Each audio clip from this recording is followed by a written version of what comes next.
ასეთ ნოკაუტში ჯერ არავის ჩაუგდივარ. ტექნიკური ნოკაუტიც გამომიცდია, ნოკდაუნში ბევრჯერ ყოფილ ვარ, სადაც წამომდგარ ვარ და ბრძოლა გამიგრძელებია, მაგრამ აქ ყველაფერი ახალი გამოცდილება იყო ჩემთვის. არ ვიცოდი რა მოხდა და როგორ ვიყავი. თავდაუზოგავი შრომის და ვარჯიშის შემდეგ, როცა გადიხარ და ვერ იყენებ იმას, რისთვისაც ამდენი ხანი იშრომე და თავი გაწირე, რა თქმა უნდა, გული დაგწყდება. ეს ბიჭი ძალიან ძლიერად მირტყამდა.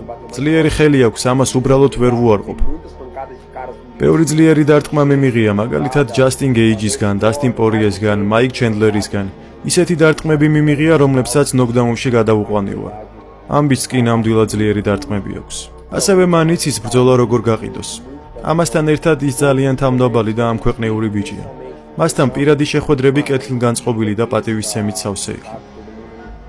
ის ბრძოლებს ყიდის და საუბარი მოსწონს, თუმცა ძალიან თავაზიანი პიროვნებაა.